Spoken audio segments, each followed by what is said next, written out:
Traffic एक हर मुंबईकर के साथ कनेक्टेड मुद्दा है।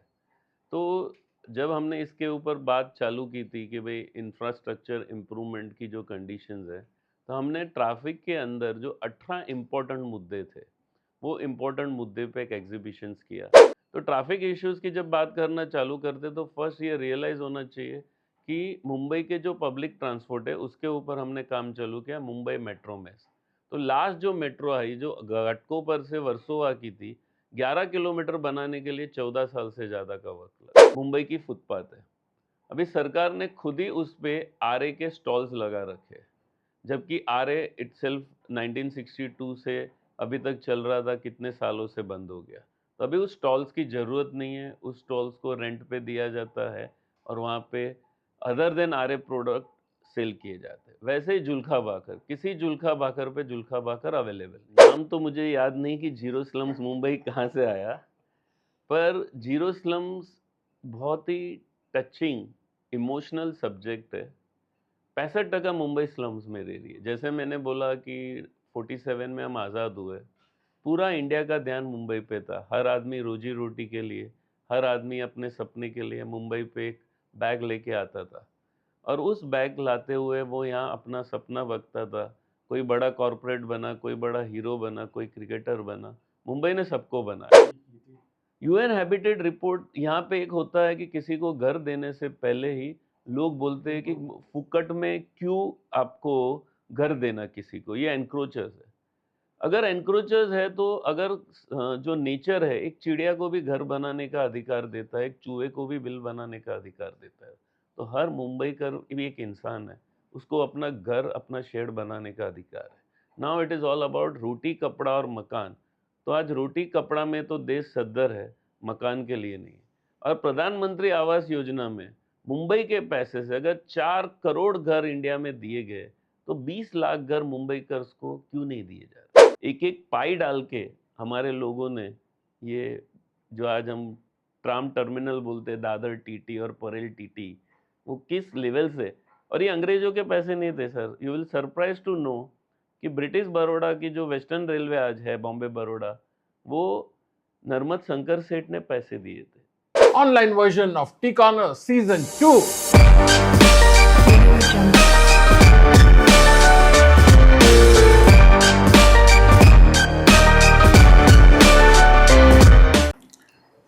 नमस्कार दर्शकों, मैं हूं doctor Hitendra Mehta, vice president of past student association of Borivali education society.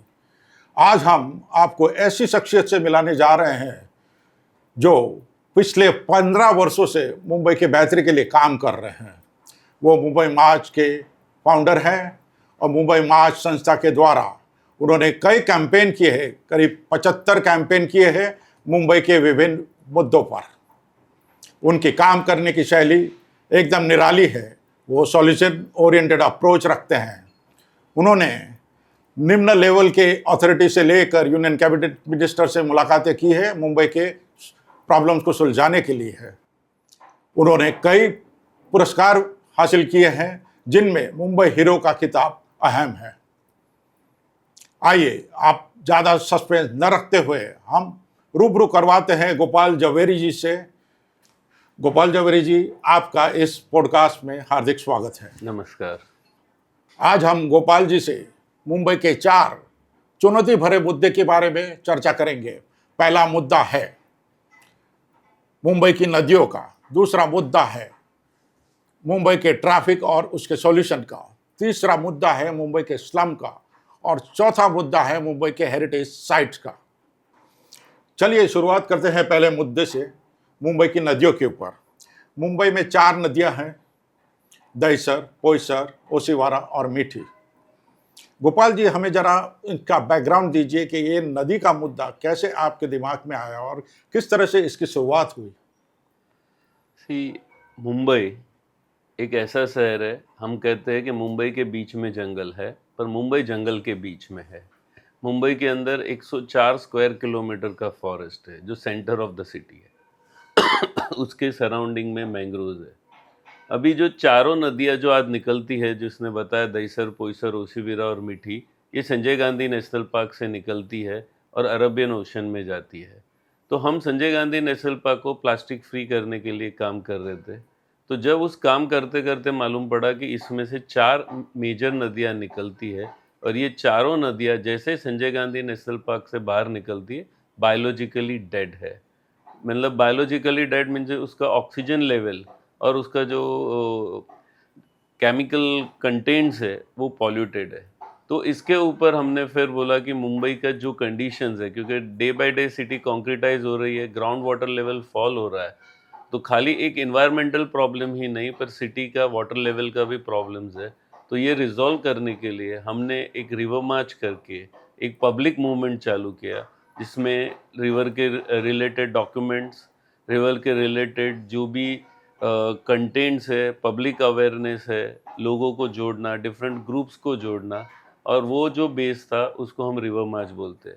Basically it's not only about the river, it's entirely ecosystem of Mumbai, क्योंकि मुंबई में पहाड़ है, मुंबई में जंगल है, मुंबई में नदियाँ है, मैंग्रोव्स है और समुंदर है। और दुनिया का कोई ऐसा सिटी नहीं जिसका 3 किलोमीटर स्पान के अंदर ये सारी चीज़ें हो। Mumbai is the only city in the world जिसका 3 किलोमीटर में ये सारा, और ये जंगल मामूली जंगल नहीं है, जिसके अंदर आज वर्ल्ड का हाईएस्ट डेंस लेपर्ड पॉपुलेशन है, 1550 से ज़्यादा फ्लोरा फौनास है, जो हाईएस्ट इन द वर्ल्ड है।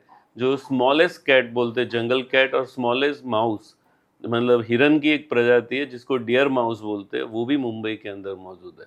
तो ये, और मुंबई के मैंग्रोव जिसके अंदर आज भी गोल्डन गोल्डन जेकल्स और फिशिंग कैट्स है, और मुंबई पे आज भी डॉल्फिन विजिट करती है।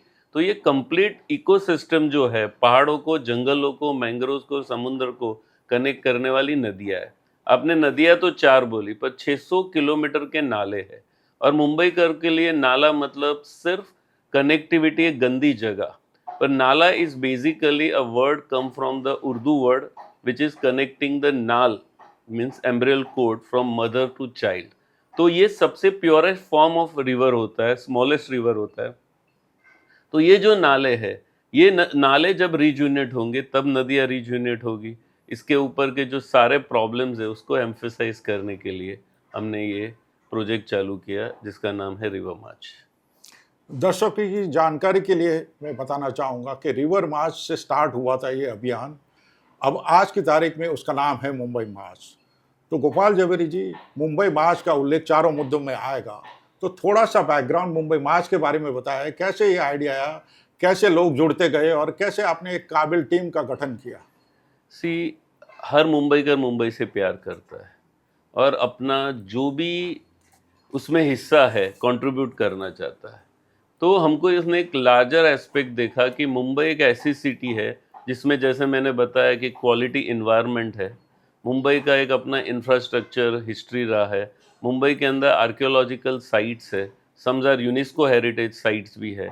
और मुंबई के अंदर एक बेहतरीन हिस्ट्री है और एक कल्चर है कि हमने सोचा कि मुंबई जो है वो एक ओलंपिक सिटी होना चाहिए। और ओलंपिक सिटी का मतलब ये नहीं कि सिर्फ एक गेम्स हो। ओलंपिज्म इज द फिलॉसफी जहाँ पे हर आदमी एक इक्वालिटी की बात करता है। जैसे हम ओलंपिक में देखते हैं कि इथोपियन रनर्स विथ यूएस, तो इकोनॉमिकल डिफरेंस नहीं देखा जाता। सऊदी अरब या प्लेइंग विथ इजराइल, तो रिलीजियस डिफरेंस नहीं देखा जाता। तो मुंबई एक ऐसी सिटी है जो सबको एक कॉमन प्लेटफॉर्म देती, वॉट एवर बैकग्राउंड्स, आपको बॉलीवुड से लेके कॉरपोरेट वर्ल्ड तक, पॉलिटिक्स से लेके हर लोगों को एक इक्वल अपॉर्चुनिटी देती है। वो दुनिया का कोई भी शहर वो अपॉर्चुनिटी नहीं दे पाता जो मुंबई देती है। तो इसके लिए हमने एक Mumbai march, which is basically a Dandi march programme जो महात्मा गांधी का था, उसको इंस्पायर करके लोगों को कनेक्ट करना चालू किया विद जो एक ओलंपिक सिटी के लिए जो रिक्वायरमेंट होती है, वो होती है इन्वायरमेंट क्वालिटी, एक इंफ्रास्ट्रक्चर क्वालिटी और हैप्पीनेस इंडेक्स।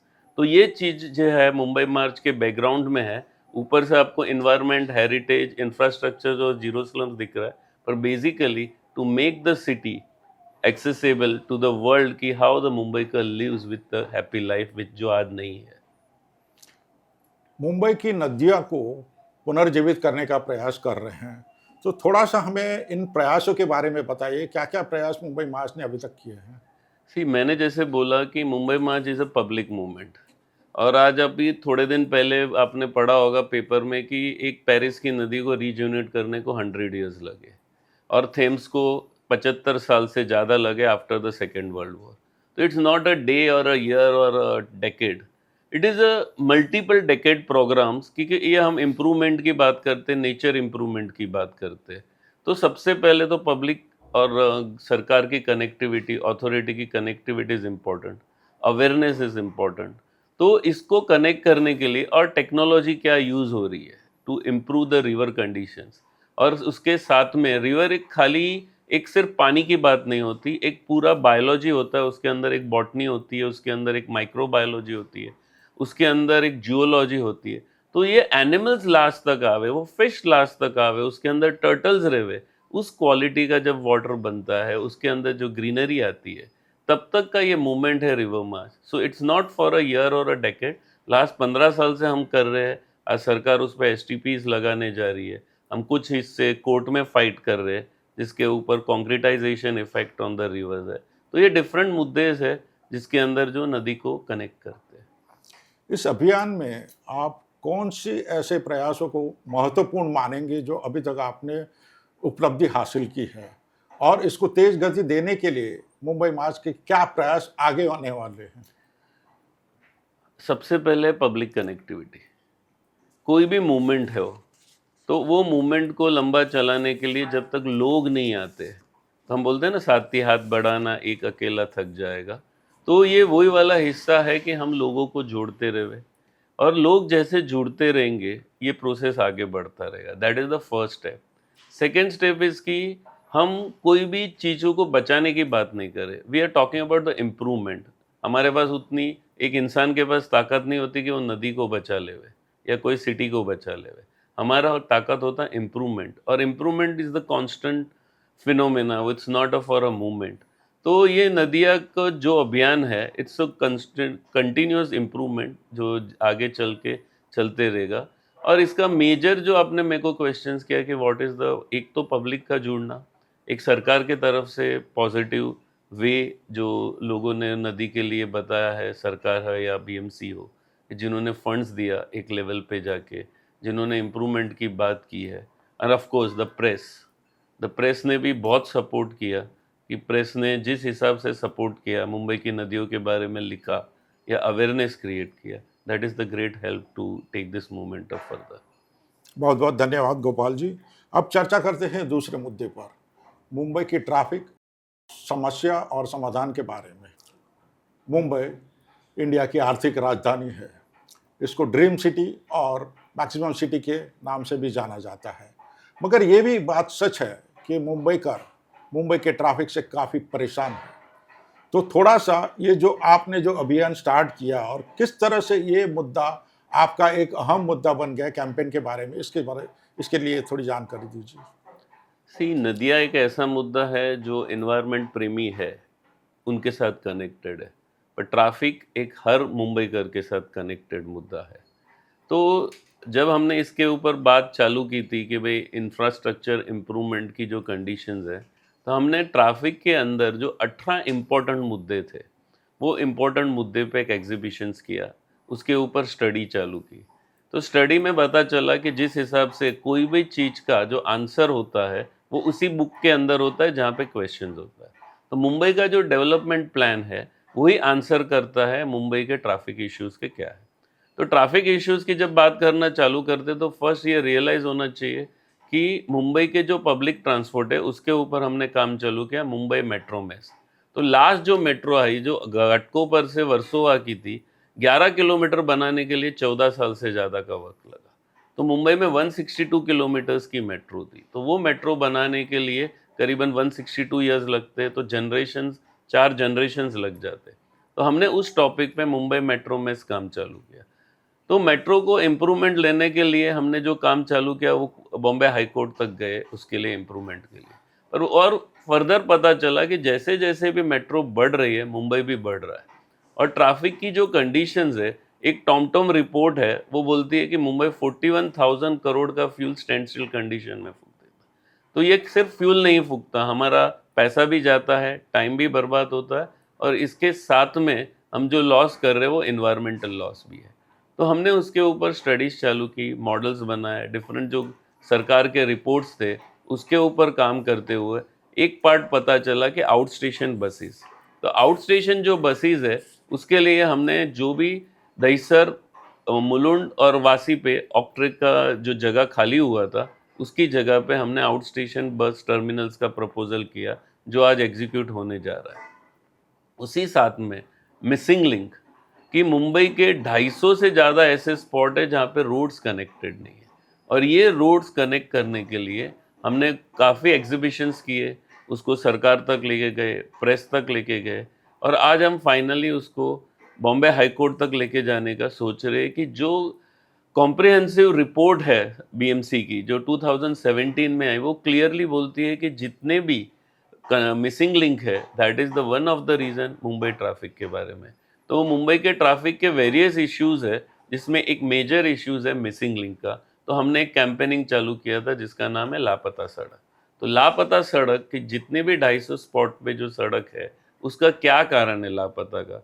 शायद कोई लापता है, सेंट्रल गवर्नमेंट की लैंड नहीं है, या लैंड डिस्प्यूटेड है, या स्लम्स है, तो या रेलवेज़ की लैंड है, या फॉरेस्ट की लैंड है, या मैंग्रोव्स की लैंड है। तो ये सारे जो स्पॉट्स है, उसको कैसे हम जो प्रॉब्लम्स है उसको रेक्टिफाई करें, इसके ऊपर काम कर रहे, so that will help to improve the Mumbai traffic.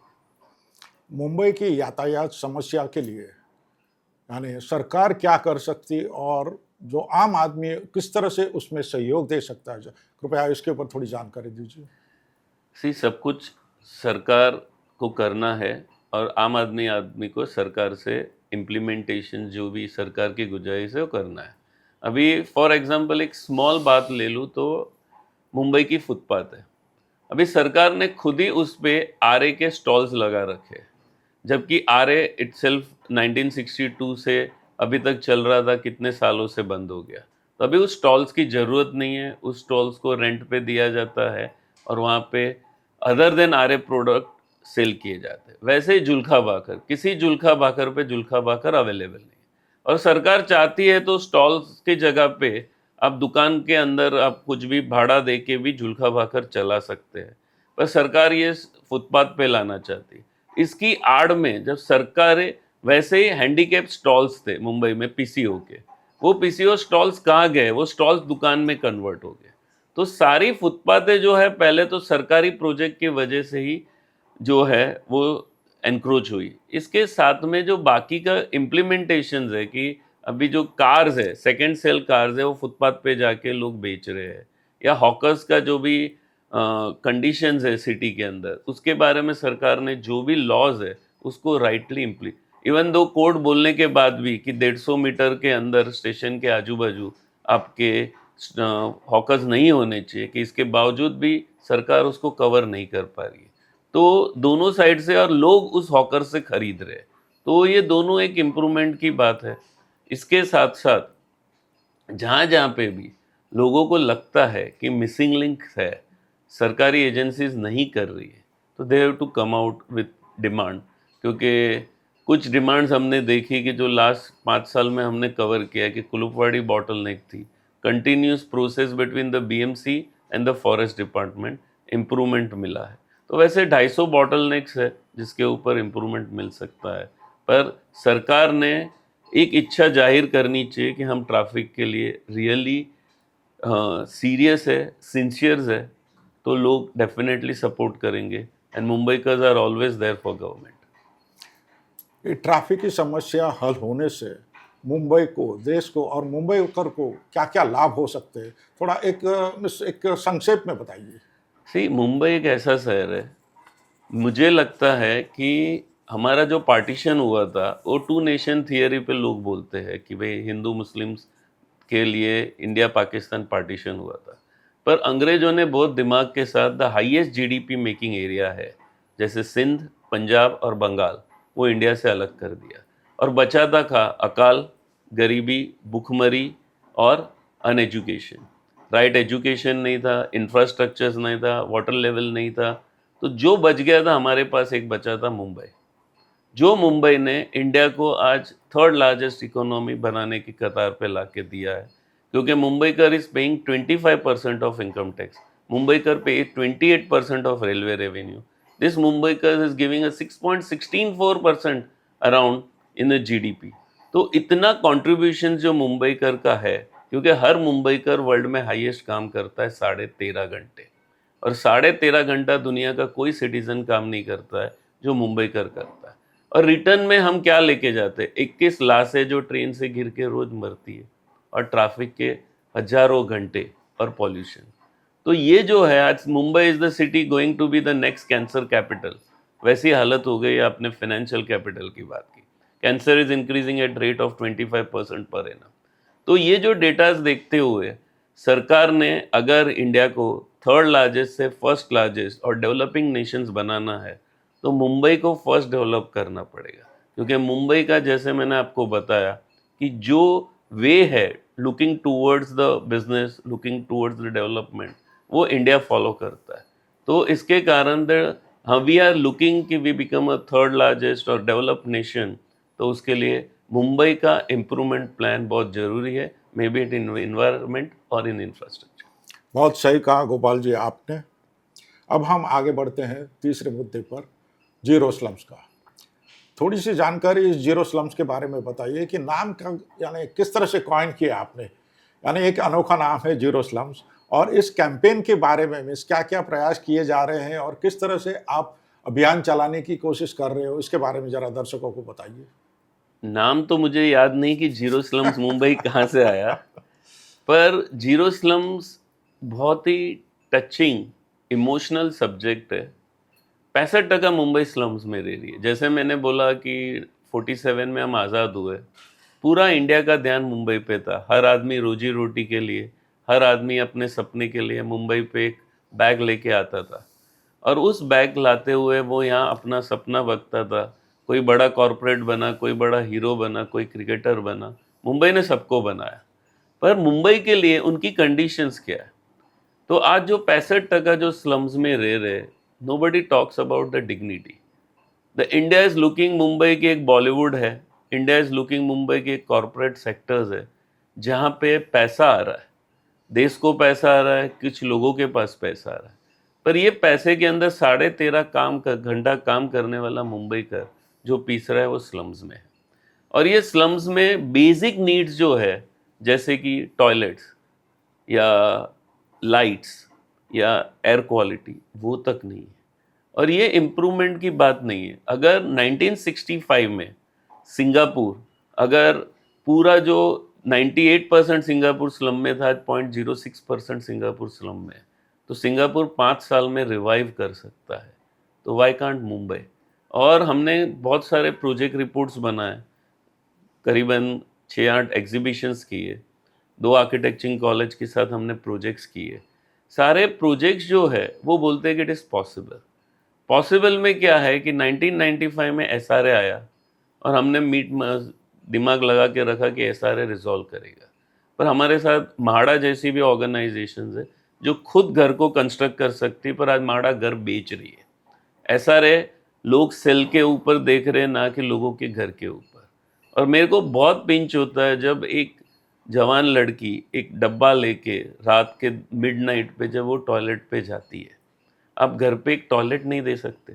जब हिंदुस्तान को 0.001% लैंड यूज़ करके मुंबई ने अगर थर्ड लार्जेस्ट फाइनेंशियल बनाया है इंडिया को, तो देना क्या है?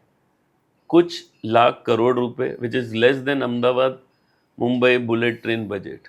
वो अगर देते हैं, हर मुंबईकर को घर मिलता है। और this is not about the housing, it's all about the dignity of Mumbai. उसके साथ साथ में इन्वायरमेंट के ऊपर जो लोड है, जो इंफ्रास्ट्रक्चर लोड है, वो भी प्लान आउट होता है। और सबसे बड़ी बात है कि हम आज, हमारा 75-80 साल होने को आए, हमने नहीं सोचा था। फिर प्लेग के बाद ब्रिटिश गवर्नमेंट ने बॉम्बे इम्प्रूवमेंट ट्रस्ट बनाया था। उसके अंदर low income housing, middle housing और अपर हाउसिंग की, अपर हाउसिंग था मलबार हिल और गिरगांव था, middle housing Shivaji park, Hindu colonies थे, और लो हाउसिंग बीआईटी चौल थी, जहाँ डॉक्टर आम्बेडकर खुद रहा करते थे। तो इतने सारे एरियाज अगर उस टाइम पे, तो यहाँ पे लो इनकम हाउसिंग ग्रुप के लिए कोई डेवलपमेंट नहीं है, कोई प्लान नहीं है। So we talks about that plan. तो वी आर सेइंग कि सिंगापुर हाउसिंग बोर्ड का जो मॉडल था 1965 का, वैसा model is superimposed on the SRA, और उससे बेटर मॉडल सरकार प्लान कर सकती है। एक यूएन हैबिटेट का भी आपने कुछ यस, स्टडी की थी। यूएन हैबिटेट रिपोर्ट यहाँ पे एक होता है कि किसी को घर देने से पहले ही लोग उसको बोलते हैं कि इम्प्रूव करना चाहिए। फुकट में क्यों आपको घर देना किसी को, ये एनक्रोचर्स है।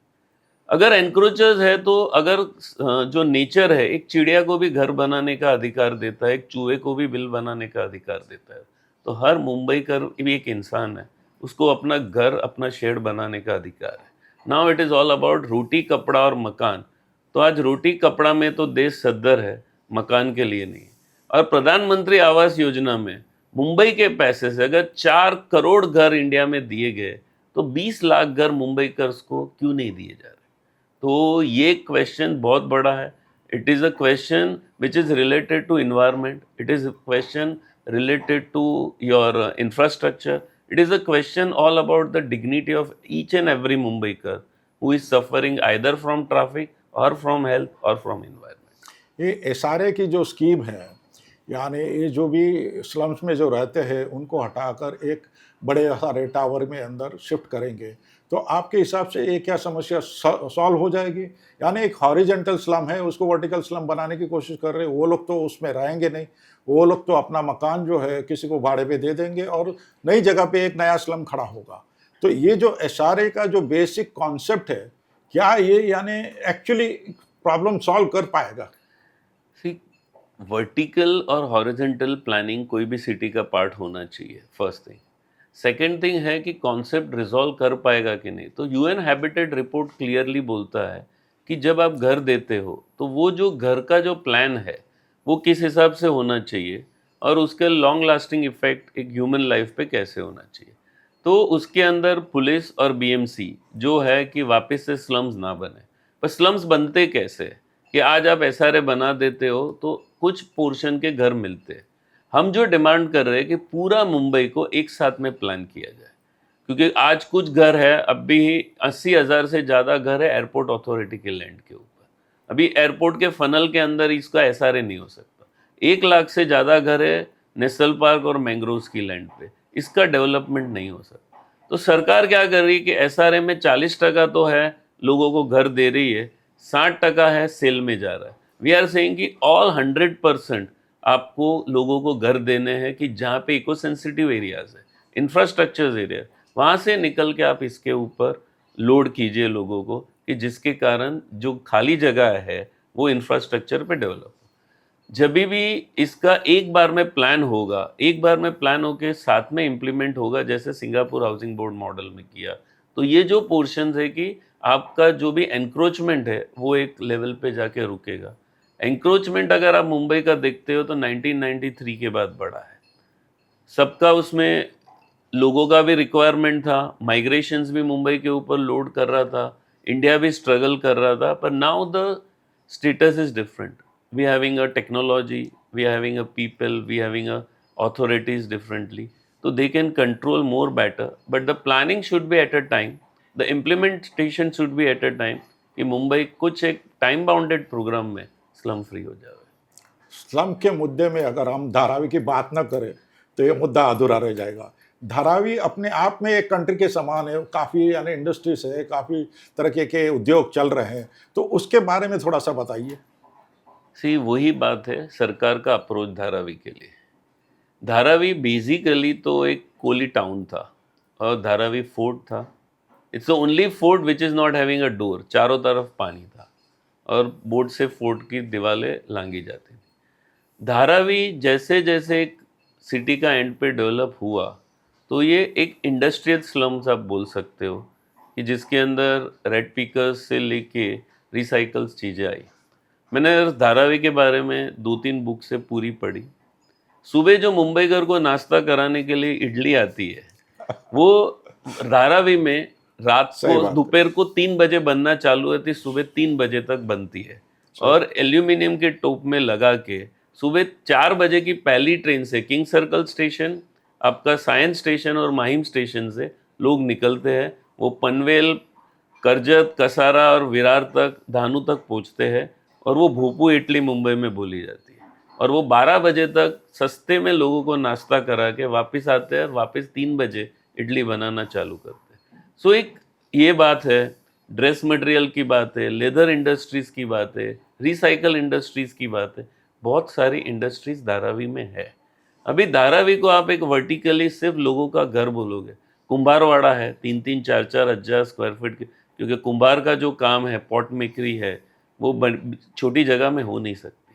अगर आप सिर्फ इसको एक स्लम्स के हिसाब से 350 या 400 स्क्वायर फीट का घर दोगे तो ये इंडस्ट्री कहाँ जाएगी? ये दुनिया का हाईएस्ट डेंस पॉपुलेटेड एरिया है।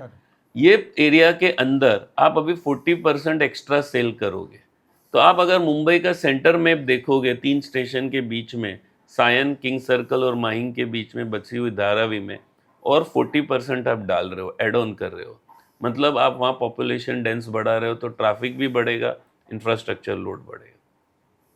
तो ये एक बहुत बड़ा क्वेश्चन है। इसके बाद है कि धारावी के आजू बाजू मीठी का एंड पॉइंट है, मीठी रिवर का, और सामने माहिम नेचर पार्क है। जब आप बड़ी बड़ी ग्लास बिल्डिंग से बनाओगे, मीठी नेचर पार्क के अंदर एक बहुत बड़ी इकोलॉजी है, बहुत माइग्रेटिंग बर्ड्स आते हैं, तो जितने भी इंसेक्ट्स हैं वो लाइट की वजह से टावर की तरफ जाके तो मर जाएंगे, तो ये बर्ड्स भी आना बंद हो जाएंगे, एक इकोलॉजी खत्म हो जाएगी। सो धारावी एक फोर्ट भी है, धारावी एक कोलीवाड़ा भी है, धारावी एक इंडस्ट्रीज़ भी है, धारावी में एक अपने आप में सराउंडिंग में एक इन्वायरमेंटल चीज़ भी है। इसका बहुत हॉलिस्टिक अप्रोच होना चाहिए सेल के लिए, क्योंकि धारावी का जो पार्ट बीकेसी की तरफ या बांद्रा की तरफ बन रहा है, उसका जो प्रॉपर्टी इंडेक्स रेट देख के जो लालच हो रही है, वो लालच से बाहर आना चाहिए और धारावी को अपने आप में एक सिटी बनाना चाहिए। क्योंकि एक रिवर सिविलाइजेशन जो हम बोल रहे हैं कि जो हड़प्पा में ख़त्म हुआ, मुंबई भी एक रिवर सिविलाइजेशन है, एंड धारावी इज एग्जाम्पल कि उस मीठी नदी के किनारे पानी की अवेबिलिटी थी, ओपन लैंड अवेलेबल था, तो लोग आके अपना जीवन गुजारने के लिए वहाँ पे एक Dharavi city with in the city बना हुआ है। इसका अपना जीडीपी है, अपने रूल्स एंड रेगुलेशंस है, बहुत सारी हिंदी मूवीज़ बनी है। सो धारावी का जो अप्रोच है फिलहाल जो सरकार का है, it's not right approach to get the Dharavi. कैसा कॉन्ट्रास्टिंग पॉइंट है मुंबई का। 15 किलोमीटर के अंदर एशिया का बिगेस्ट स्लम है और एंटीला भी है, तो इसके बारे में आप क्या कहना चाहेंगे? जैसे मैंने कहा कि मुंबई जो है ये सबको इक्वल अपॉर्चुनिटी देता है, तो आज धारावी से लेके एंटीला तक कहाँ पे भी आपको जाना है तो हर आदमी पहुँच सकता है अपनी मेहनत से, अपनी लगन से, अपनी चाहत से। बोलते हैं कि धीरू भाई भी वैसे ही मुंबई आए थे। तो मुझे तो यहाँ तक किसी ने कहा कि जो रिसाइकल का बिजनेस अडानी ने चालू किया था वो भी धारावी से चालू हुआ था। तो बहुत सारे ऐसे इंसिडेंट्स है जो मुंबई को कॉमन प्लेटफॉर्म देते हैं। तो ये जो प्लेटफॉर्म है जो मुंबई को बनाती है यूनिक सिटी वर्ल्ड में, तो ये लोगों की तरफ लोगों को बताना और ये जो अपॉर्चुनिटी है उसको रिस्पेक्ट करना। हम तो चले जाएंगे हर एक, मतलब जो दुनिया की लाइफ स्पान है 50-60 साल की, हम एक तो डॉट है, उस डॉट के अंदर हम जो वापस जाएंगे तो पीछे वालों के लिए क्या बैकग्राउंड छोड़ के जाते, that everybody has to think about. बहुत सही कहा आपने गोपाल जी। अब आगे बढ़ते हैं आखिरी मुद्दे पर, मुंबई के हेरिटेज साइट्स के ऊपर। मुंबई की हेरिटेज साइट अभी आकर्षण के केंद्र नहीं है, टूरिस्ट स्पॉट नहीं है, तो इसके लिए मुंबई मार्च प्रयास कर रही है कि ये टूरिस्ट केंद्र बने, आकर्षण के केंद्र बने, फॉरेक्स रेवेन्यू अपने पास आए, तो उसके लिए मुंबई मार्च काम कर रही है। तो अभी तक मुंबई मार्च ने इसके बारे में क्या क्या प्रयास किए हैं? अभी हमने देखा कि हमारे शिवाजी महाराज के 10 किले यूनेस्को हेरिटेज साइट में हुए। अहमदाबाद 1100 समथिंग का बना हुआ सिटी आज यूनेस्को हेरिटेज सिटी है। अभी तक हमने जो बात की लास्ट 75-100 साल की बात की मुंबई की कंडीशंस क्या है, पर मुंबई 66 मिलियन ईयर्स पहले जियोलॉजिकली बना, मतलब मराठीत सांगितलं तर 66 लाख दक्ष वर्ष। गिलबर्ट हिल, तो आज गिलबर्ट हिल है, नेशनल पार्क में बहुत सारे ऐसे स्टोन्स है जो इतने पुराने, वहाँ से बनते बनते हिस्ट्री बताती है कि 15,000 साल पहले मुंबई के अंदर स्टोन एज था। जहाँ आज मनोरी है वहाँ पे स्टोन एज था। एक ब्रिटिश ऑफिसर ने जब 1932 में लैंडफिल हो रहा था तो वहाँ पे उन्होंने देखा कि स्टोन एज के औजार आए थे, वो था नरीमैन पॉइंट। तो वो मिट्टी कहाँ से आ रही थी? वो मिट्टी कांदीवली से आ रही थी। तो उसने अपने रिपोर्ट्स में लिखा और वो रिपोर्ट्स की कांदीवली तो वक्त के साथ पूरा डेवलप हुआ। अभी भी मनोहरी की क्लिफ के ऊपर आज भी वो औजार मिल जाते हैं। तो वहाँ से मुंबई चालू होते होते हम सब जानते हैं कि मुंबई को माया नगरी बोलते हैं। तो माया नगरी क्यों बोलते हैं?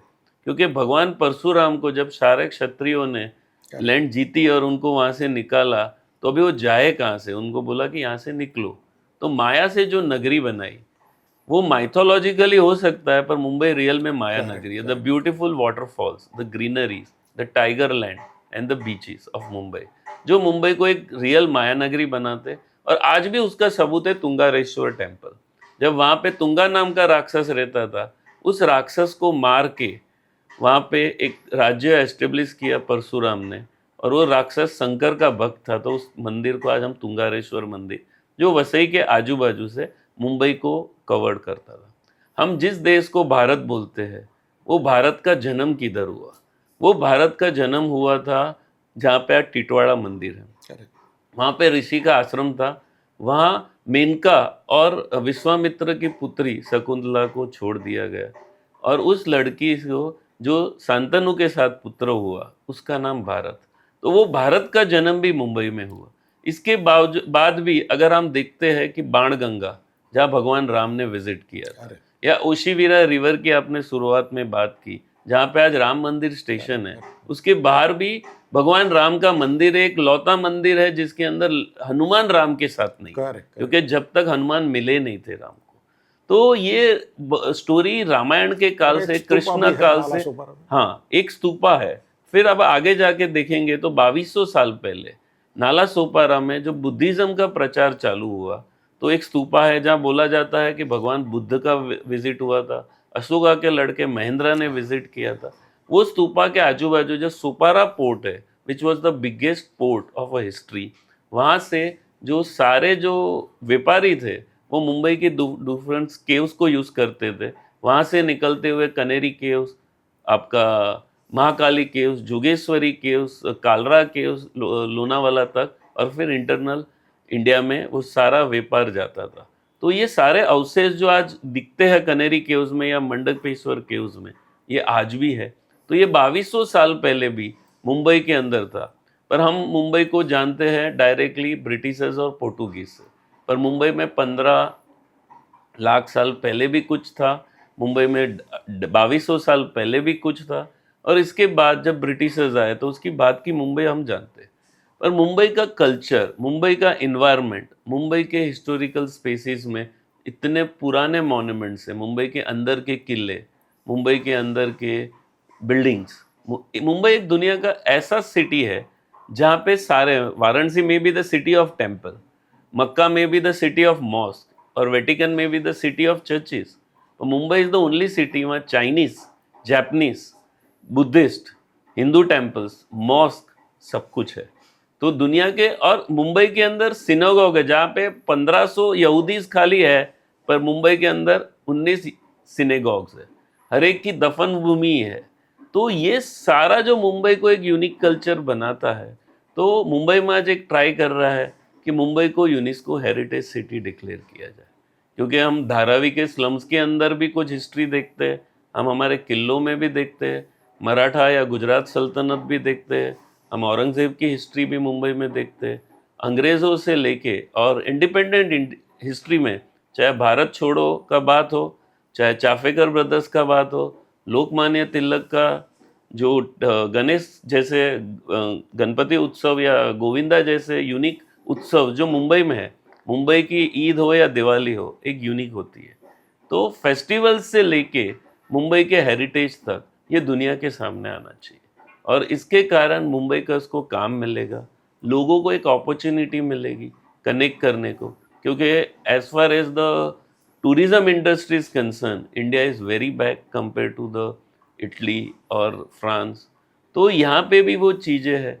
तो मुंबई में आज एक 7 साल से एक प्रयास कर रहा है मुंबई मानसून मस्ती, जो एक बेसिक प्रोग्राम्स है early morning of every Sunday, जो हम ऐसे यूनिक जगह पे जहाँ लोग जाते नहीं हैं, उसकी हिस्ट्री की बात करते हैं, उसका प्रिजर्वेशन की बात कर रहे हैं।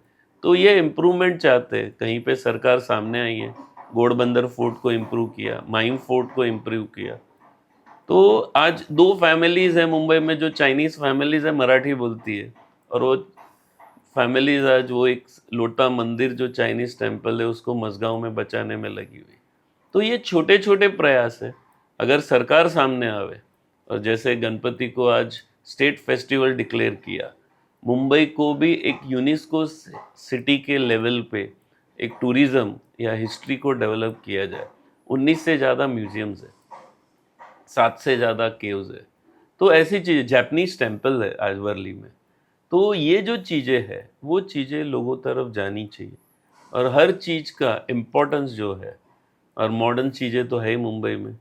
तो आज फर्स्ट ट्रेन, आज यूनेस्को स्टेशन जो विक्टोरिया टर्मिनस जो आज छत्रपति शिवाजी महाराज है, या second largest footfall on Mumbai airport है इंडिया का, या यूनिकनेस दूसरे एरियाज़ में, मुंबई की लोकल ट्रेन है।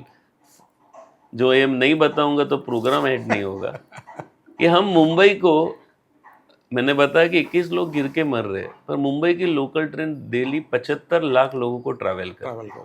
और सारी ट्रेनों को जोड़ दिया जाए, चर्चगेट से लेके दानू और करजत, कसारा और पनवेल, तो दिन में पृथ्वी के 3 राउंड करती है। करेक्ट। और इंडिया को 28% रेलवे रेवेन्यू चाइना से ज़्यादा आप देख सकते हो, और 100 देशों में इतना नहीं है, और हमारा डिले रेट सिर्फ 1.8% है, which is less than the New York metro. तो ये कंडीशंस में, जबकि हमारे पास इंफ्रास्ट्रक्चर्स की कमी है, लोड है, फिर भी हम एक पार्ट देखते हैं ट्रेन का कि ट्रेन में ये तकलीफ है, वो तकलीफ है, पर हम ये नहीं देखते कि कितना यूनिक है। As well as Mumbai BST, the second largest transport, जो 43 लाख लोग, 950 घोड़े के साथ स्टार्ट हुआ वाला BST की ट्राम 40 लाख लोगों को लेके जा रही है। इसके 48 टर्मिनल्स है, 28 से ज़्यादा बस डिपोज है। आज वो लॉस में चल रही है। It is a big surprise कि जिसके पास 40 लाख से ज़्यादा पैसेंजर पर डे हो, ये ऐसे इंस्टीट्यूशंस लॉस में कैसे चल सकते हैं? तो somewhere we needs to find out, क्योंकि एक एक पाई डाल के हमारे लोगों ने ये जो आज हम ट्राम टर्मिनल बोलते हैं, दादर TT और परेल TT, वो किस लेवल से, और ये अंग्रेजों के पैसे नहीं थे sir. You will surprise to know कि ब्रिटिश बड़ौदा की जो वेस्टर्न रेलवे आज है, बॉम्बे बड़ौदा, वो नर्मद शंकर सेठ ने पैसे दिए थे। करेक्ट। आज जो राजाबाई टावर है, भले मुंबई यूनिवर्सिटी ब्रिटिशर ने बजाए, बट टावर को राजाबाई टावर क्यों बोलते हैं? तो ये एक इंडियन ने पैसे दिए थे, हमारे लोगों के पैसे, पाई पाई जोड़ के लोगों ने इस सिटी को बनाया। मुंबई की मॉस्क भी, जामा मस्जिद है, किसी राजा ने नहीं बनाई, लोग कोकन से जो मुस्लिम्स आए उन्होंने पैसा इकट्ठा करके बनाई। तो ये मुंबई का है। दुनिया की हर सिटी, कोई मराठाओं ने बनाई, कोई मुगलों ने बनाई, कोई राजाओं ने बनाई, कोई पेशवाओं ने बनाई, मुंबई लोगों ने बनाई सर। ये लोग हैं जिन्होंने मुंबई बनाई है। तो इस मुंबई को हम आज जिस कंडीशंस पे छोड़े जा रहे, वो बात है मुंबई मार्च। सही आकलन किया आपने। और जाते जाते मुंबई मार्च की तरफ से युवाओं को आप क्या पैगाम देना चाहेंगे? Mumbai is always there for you. मराठीत म्हणतात मुंबई कोणाचं गाव नाही। ठीक है, मुंबई किसी का गांव नहीं हो सकता है, सबको अपने गांव से प्यार है, पर जैसे यशोदा माँ और देवकी माँ के बीच में अगर आप कंपेयर करोगे तो किसका इम्पोर्टेंस ज़्यादा है, आपको जन्म देने वाली या आपको पालने वाली? Correct. ये आकलन हर बच्चे ने अपनी माँ के लिए करना चाहिए, चाहे आप किसी भी जगह से बिलोंग करते हो। कर्मभूमि है, आपकी कर्म भूमि है। वो माँ जिसने आपको जिंदा रखा, वो माँ जिसने आपको दूध पिलाया, भले आपका हक था या नहीं था। तो ये देखते हुए आपने मुंबई को क्या देना है, वो आपने नक्की करना है। बहुत बढ़िया बातें शेयर करी आपने।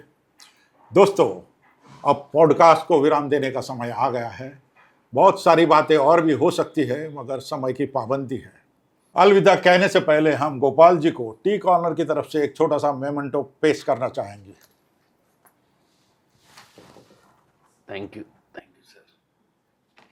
मुंबई के 4 अहम मुद्दों पर आपने बढ़िया जानकारी साझा करी, उसके लिए बहुत बहुत धन्यवाद। टी कॉर्नर की तरफ से आपको और मुंबई मार्च की टीम को आपके आगामी अभियान के लिए बहुत सारी शुभकामनाएं। जय महाराष्ट्र, जय हिंद। जय महाराष्ट्र, जय Hind. Come one, come all. Caring and sharing is a secret of life. Care for others by sharing this Tea Corner podcast. Tea Corner!